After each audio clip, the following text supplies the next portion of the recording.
বন্ধুরা, আজকের এই ভিডিওটা খুবই গুরুত্বপূর্ণ হতে চলেছে তোমাদের জন্য। কারণ আজ আমরা আলোচনা করব WBSSC group D expected cut off 2026 কবে রেজাল্ট বের হতে পারে এবং বিগত বছরে কাট অফের সাথে তুলনা করে এবারের সম্ভাব্য কাট অফ কত হতে পারে। প্রথমে একটা কথা বলি, তোমরা যারা এতদিন ধরে পরিশ্রম করেছো, রাত জেগে পড়েছো, স্বপ্ন দেখেছো একটা চাকরি, এই ভিডিওটা তোমাদের জন্য। তাই ভিডিওটা শেষ পর্যন্ত অবশ্যই দেখবে, কেউ স্কিপ করবে না। ভিডিও শুরু করার আগে তোমাদের কাছে একটা রিকোয়েস্ট, তোমরা স্ক্রিনে দেখতে পাচ্ছ তোমরা ভিডিও দেখছো কিন্তু সাবস্ক্রাইব করছো না। এইটাই আমি খুবই দুঃখিত হচ্ছি। তোমাদের একটা সাবস্ক্রাইব এবং তোমাদের লাইক আমার অনুপ্রেরণা দিতে সাহায্য করবে। তাই তোমাদের কাছে একটাই আমার অনুরোধ, এই যে অবশ্যই তোমরা সাবস্ক্রাইব করে দিও। দেখো বন্ধুরা, গ্রুপ ডি টোটাল ভ্যাকেন্সি আছে 5489টা। তার মধ্যে ইস্টার্ন রিজিয়নে আছে 995টা, নর্দার্ন রিজিয়নে আছে 1607টা, সাউথ ইস্টার্ন রিজিয়নে আছে কটা 534টা, এবং সাউথ রিজিয়নে আছে 680টা, এবং ওয়েস্টার্ন রিজিয়নেতে আছে 1673টা। দেখো, আজকে যে কাট অফ তৈরি করা হয়েছে এইটা এক্সপেক্টেড কাট অফ, এমনই হতে পারে, কাট অফ আসতে পারে তোমাদের এমনই। তোমাদের অপিনিয়ন অবশ্যই কমেন্ট বক্সে লিখে জানাবে, কারণ তোমাদের অপিনিয়ন আমার কাছে খুবই গুরুত্বপূর্ণ এবং আদারওয়াইজ যে সমস্ত পরীক্ষার্থীরা আছে তাদের কাছেও গুরুত্বপূর্ণ। মেল এবং ফিমেল ক্যাটাগরিতে টোটাল ভ্যাকেন্সি আছে 4288 বেঙ্গলি মিডিয়ামেতে, এবং ফিমেলদের জন্য ভ্যাকেন্সি আছে কটা? ফিমেলদের জন্য ভ্যাকেন্সি আছে 1021টা। সব জন মিলিয়ে টোটাল ভ্যাকেন্সি কত আছে? 1021টা। চলো যা যাক কবে রেজাল্ট দিতে চলেছে এবং এর বিস্তারিত আলোচনা দিকে। আমাদের প্রথমের একটাই কোশ্চেন, কবে রেজাল্ট বেরোবে?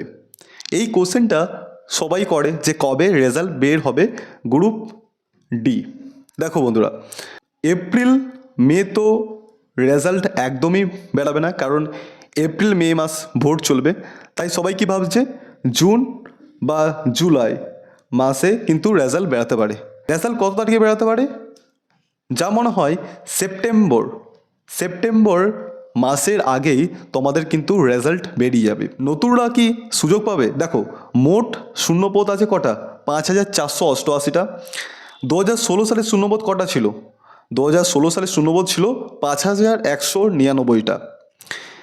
এর মধ্যে অভিজ্ঞ প্রার্থীর সংখ্যা হচ্ছে 2376টা। ঠিক আছে, অর্থাৎ যোগ্য প্রার্থী যারা অভিজ্ঞতার নাম্বার পাবেন তারা হচ্ছে কত? 2823টা। সুতরাং নতুন প্রার্থীদের জন্য শূন্যপদ হচ্ছে 6665টা। জিনিসটা বুঝলে? যারা অভিজ্ঞ প্রার্থী আছে তারা কিন্তু +5 কিন্তু পাবে। এবারে যাওয়া যাক তোমাদের জোন ওয়াইজ কেমন কাট অফ আসতে চলেছে। কাট অফ বলার আগে তোমাদেরকে একটা কথা বলি, তোমাদের অপিনিয়ন আমার কাছে খুবই গুরুত্বপূর্ণ। তোমরা অবশ্যই কমেন্টে জানাবে তোমাদের কত নাম্বার পেয়েছো এবং তোমরা কোন জোন থেকে আছো। তাহলে শুরু করা যাক আজকের group D expected cut off. ফার্স্টে আসি ইস্টার্ন রিজিয়নেতে। ইস্টার্ন রিজিয়নেতে টোটাল ভ্যাকেন্সি আছে 736টা। প্রিভিয়াস কাট অফ কত গেছিলো? প্রিভিয়াস কাট অফ গেছিলো 37। ইউআর কাট অফ কত যেতে পারে? ইউআর কাট অফ যেতে পারে 36 থেকে 37-এর মধ্যে তোমাদের কাট অফ যেতে চলেছে। তার মধ্যে +2 বা -1 হতে পারে।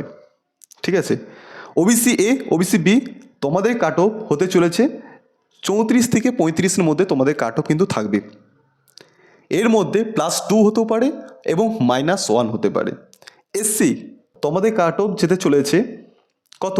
31 থেকে 33 মধ্যে তোমাদের কাট অফ কিন্তু থাকবে।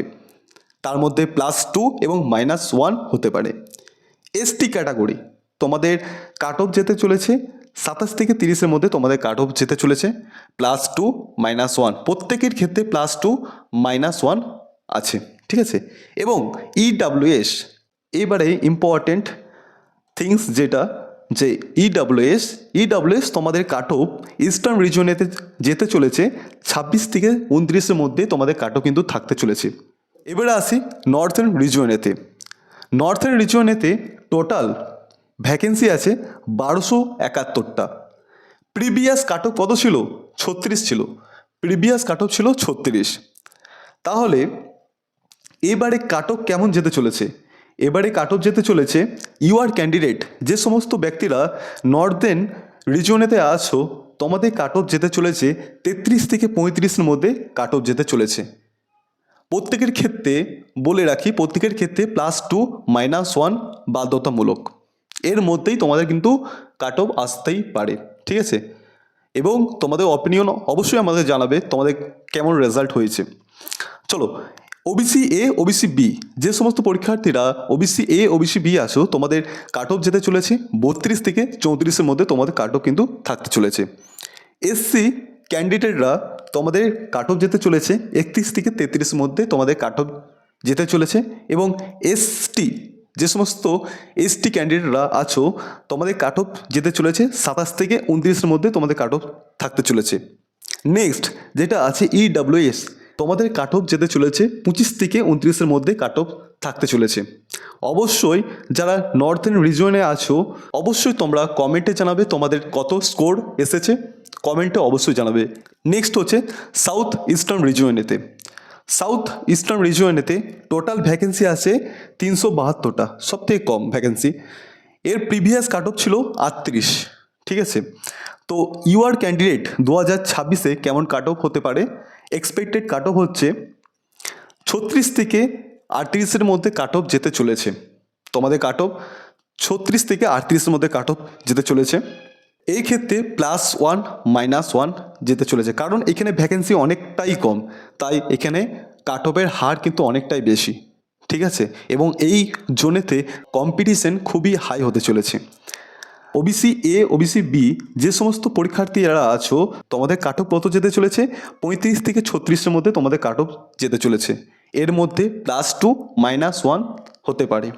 এসসি যে সমস্ত পরীক্ষার্থীরা আছো, তাদের কাট অফ যেতে চলেছে 34 থেকে 36-এর মধ্যে কাট অফ যেতে চলেছে। এসটি যারা আছো, তাদের কাট অফ কিন্তু 31 থেকে 33-এর মধ্যে কাট অফ যেতে চলেছে। ইডব্লিউএস যারা আছো, তোমাদের কাট অফ 29 থেকে 31-এর মধ্যে কাট অফ যেতে চলেছে। অবশ্যই সাউথ ইস্টার্ন রিজিয়নেতে যে সমস্ত পরীক্ষার্থীরা আছো, অবশ্যই কমেন্ট করে জানাবে তোমাদের কত স্কোর হলো এবং তোমাদের অপিনিয়ন কী আছে, অবশ্যই কমেন্টে জানাবে। নেক্সট চলেছে সাউথ রিজিয়নেতে। টোটাল ভ্যাকেন্সি আছে 499টা। প্রিভিয়াস কাট অফ গেছিলো কত? 38। তাহলে এই বছরেতে কত কাট অফ যেতে পারে মেল এবং ফিমেলদের ক্ষেত্রে? দেখো, ইউআর ক্যান্ডিডেট যারা আছো, তাদের কাট অফ যেতে চলেছে 34 থেকে 36-এর মধ্যে তোমাদের কাট অফ যেতে চলেছে। +2 বা -1 হতে পারে। ওবিসি এ ওবিসি বি যে সমস্ত পরীক্ষার্থীরা আছো, তোমাদের কাট অফ যেতে চলেছে 33 থেকে 35-এর মধ্যে কাট অফ যেতে চলেছে। এসসি যে সমস্ত পরীক্ষার্থীরা আছো, তোমাদের কাট অফ 32 থেকে 34-এর মধ্যে কাট অফ যেতে চলেছে। এসটি যে সমস্ত পরীক্ষার্থীরা আছো, তোমাদের কাট অফ 30 থেকে 32-এর মধ্যে কাট অফ যেতে চলেছে। ইডব্লিউএস যে সমস্ত পরীক্ষার্থীরা আছো, তোমাদের কাট অফ 29 থেকে 31-এর মধ্যে যেতে চলেছে। যে 5টা ক্যাটাগরি আছে, তোমাদের কিন্তু +2 এবং -1 অনস্বীকার্য, তোমাদের এগুলো কিন্তু থাকবেই, ঠিক আছে? এর থেকে +2 হতে পারে বা -1 হতে পারে, মেল এবং ফিমেল উভয় ক্ষেত্রে, ঠিক আছে? অবশ্যই সাউথ রিজিয়নেতে যে সমস্ত পরীক্ষার্থীরা পরীক্ষা দিয়েছো, তোমাদের কত স্কোর হয়েছে অবশ্যই কমেন্ট করে জানাবে এবং তোমাদের যে অপিনিয়ন আছে অবশ্যই কমেন্ট করে জানাবে। দেখো, নেক্সট জোন হচ্ছে ওয়েস্টার্ন রিজিয়ন। সব থেকে বেশি ভ্যাকেন্সি আছে ওয়েস্টার্ন রিজিয়নেতে। কটা ভ্যাকেন্সি আছে? 1410টা। প্রিভিয়াস কাট অফ কত গেছিলো? 36। দেখো, এখানে একটা কথা বলি, যে সবাই বলে যে আমার পাশের ঘরের যে দাদাটা পরীক্ষা দিয়েছে সে 40-এ 40 পেয়েছে। আরে বাবা, সবাই তো আর 40-এ 40 পায়নি। যেখানে ভ্যাকেন্সি বেশি আছে সেখানে কাট অফ কিন্তু অনেকটাই কম যাবে। এরপরে ইন্টারভিউ আছে, সেই নিয়ে ভিডিও আসতে চলেছে। সবাই তো আর 40-এ 40 পায়নি, ঠিক আছে? তো কাট অফ কিন্তু ওয়েস্টার্ন রিজনেতে এমনই আসতে চলেছে, ঠিক আছে? যে কাট অফটা আমি বলছি। চলো, ইউআর ক্যান্ডিডেট যারা আছো ওয়েস্টার্ন রিজনেতে, তাদের এক্সপেক্টেড কাট অফ মেল এবং ফিমেলদের ক্ষেত্রে 33 থেকে 35-এর মধ্যে তোমাদের কিন্তু কাট অফ যেতে চলেছে। +2 -1 এটা কিন্তু ম্যান্ডেটরি। সবার ক্ষেত্রে +2 হতে পারে বা -1 হতে পারে। ওবিসি এ ওবিসি বি যে সমস্ত পরীক্ষার্থীরা আছো তোমাদের কাট অফ যেতে চলেছে 32 থেকে 34-এর মধ্যে কাট অফ যেতে চলেছে। এসসি যে সমস্ত পরীক্ষার্থীরা আছো তোমাদের কাট অফ যেতে চলেছে 30 থেকে 32-এর মধ্যে কাট অফ যেতে চলেছে। এসটি যে সমস্ত পরীক্ষার্থীরা আছো তোমাদের কাট অফ 28 থেকে 30-এর মধ্যে যেতে চলেছে। ইডব্লিউএস যে সমস্ত পরীক্ষার্থীরা আছো তোমাদের কাট অফ কিন্তু 26 থেকে 28-এর মধ্যে কাট অফ যেতে চলেছে। অবশ্যই ওয়েস্টার্ন জোনেতে যে সমস্ত পরীক্ষার্থীরা আছো তোমাদের অপিনিয়ন জানাবে এবং তোমাদের কত স্কোর অবশ্যই জানাবে। দেখো বন্ধুরা, এই যে কাট অফ যতগুলো নিয়ে আলোচনা করলাম, এই কাট অফগুলো অনেক কিছু অ্যানালাইসিস করার পরেই কাট অফ তৈরি করা হয়েছে, তাই এমনই কাট অফ কিন্তু আসতে পারে। তোমাদের কাছে একটাই রিকোয়েস্ট যে তোমাদের যে অপিনিয়ন আছে অবশ্যই কমেন্টে জানাবে এবং তোমাদের যে স্কোর আছে অবশ্যই কমেন্টে জানাবে। ভিডিওটা এতটা দেখার জন্য অসংখ্য ধন্যবাদ। চ্যানেলটিকে তোমার মনে হয় যদি ইনফরমেটিভ মনে হয় তাহলে অবশ্যই সাবস্ক্রাইব করে দিও, এইটাই তোমার কাছে আমার রিকোয়েস্ট। চলো দেখা হচ্ছে একটা নতুন টপিকেতে। ভালো থেকো। জয় হিন্দ, জয় ভারত।